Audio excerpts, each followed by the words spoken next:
அவங்க அவங்க குடும்பமும் வந்து எவ்வளோ போராடி பார்க்குறாங்க. ஆனால் போலீஸ் வந்து இந்த மாதிரி நீங்கள் காசை கொடுக்கணும், அப்படி இல்லைனா வந்து உங்கள் வீட்டை எழுதி கொடுக்கணும் அப்படின்ற மாதிரி சொல்கிறாங்க. அதை கேட்டு காவேரியோட குடும்பம் அதிர்ச்சி அடைகிறாங்க.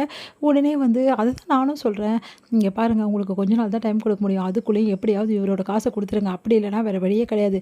வீட்டை தான் நீங்கள் எழுதி கொடுக்கணும் அப்படின்னு சொல்லிட்டு போலீஸ் வந்து தரப்பு வந்து சொல்லிடுறாங்க. அதனால வந்து காவேரியும் அவங்க குடும்பமும் என்ன பண்ணு திறமை தவிக்கிறாங்க. உங்கள் அப்பா தான் சைன் போட்டு கொடுத்துருக்காரு அப்படின்னு நம்ம சொல்கிறாங்க. அப்பா வந்து தெரியாமல் இவன் சைன் வாங்கியிருப்பாங்க கண்டிப்பாக அப்பா கிட்ட அப்படின்னு சொல்லிட்டு என்ன பண்ணுறதுன்னு தெரியாமல் யோசிச்சுட்டே இருக்காங்க.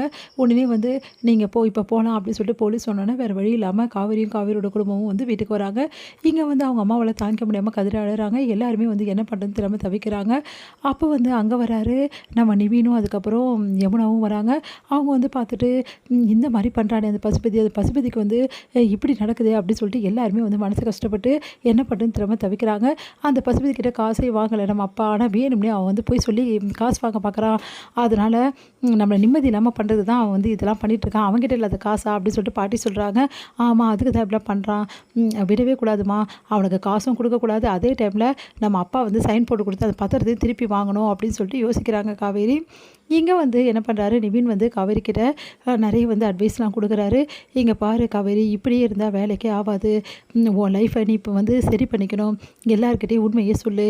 இந்த மாதிரி நீ கர்ப்பமாக இருக்கிறத சொல்லு. அதே மாதிரி விஜய் கூட நீ வாழ விரும்புகிறதையும் சொல்லு. அதுதான் உனக்கு நல்லது அப்படின்னு சொல்லிட்டு எவ்வளோ அட்வைஸ் பண்ணுறாரு. அதுக்கு வந்து காவேரி வந்து அப்படிலாம் பண்ண முடியாது. ஏன்னா நான் அங்கே போனால் அவங்க பாட்டி வந்து இந்த உலகத்தை இருக்க மாட்டேன்னு சொல்கிறாங்க. இங்கே பாரு, உன்னோட ப்ரெக்னென்சி தெரிஞ்சவங்க அப்படி சொன்னாங்களா? இல்லைல்ல. இங்கே பாரு, ஒரு பாட்டிக்கு தாத்தாக்கும் எதிரமாக முக்கியம், தன்னோட பேரனோட பசங்களை பார்க்குறது ரொம்ப ரொம்ப முக்கியம். அதை தான் அவங்களும் யோசிப்பாங்க. இப்போ நீ வந்து ப்ரெக்னென்சி ரிவீல் பண்ணேன்னு வச்சுக்கோயேன், எல்லாருமே என்ன பண்ணுவாங்க தெரியுமா? கண்டிப்பாக உன்னை ஏற்றுப்பாங்க. காவேரி வீட்டுக்கு வரணும், எங்களோட வாரிசு அப்படின்னு சொல்லிட்டு கொண்டாடுவாங்க உன்னை வச்சு. இதுதான் நடக்கும். அதை விட்டுட்டு பாட்டிக்காக பயந்து நின்றீங்கன்னா வேலைக்கே ஆகாது.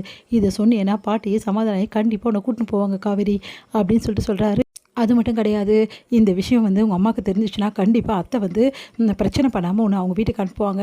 இவ்வளோ நல்லது நடக்கும்போது எதுக்காக அந்த ப்ரெக்னென்சி வந்து நீங்கள் சொல்லாமல் இருக்கீங்க ரெண்டு பேரும்?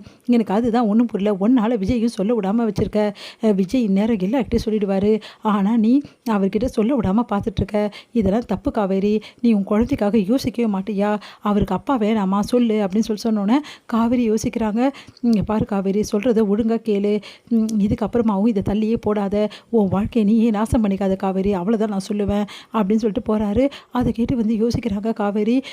நிவின் சொன்னது கரெக்டு தானே, நான் எல்லாருக்காகவும் ஏன் இப்படி பார்த்துட்ருக்கேன்?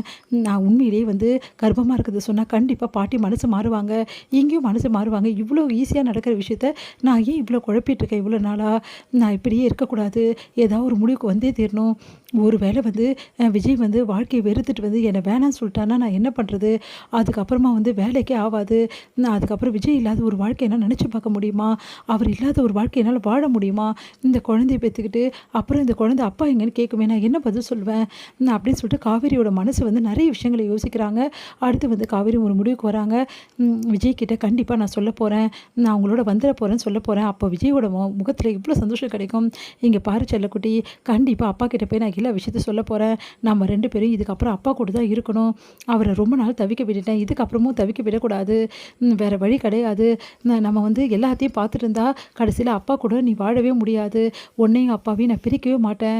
என் சுயநலத்துக்காக உங்கள் ரெண்டு பேரும் நான் பிரிக்கிற தப்பா பண்ண மாட்டேன் பாப்பா. அதனால் நம்ம நாளைக்கு போய் அப்பா கிட்ட நம்ம முடிவை சொல்லிடலாம் அப்படின்னு சொல்லிட்டு சந்தோஷப்படுறாங்க காவேரி.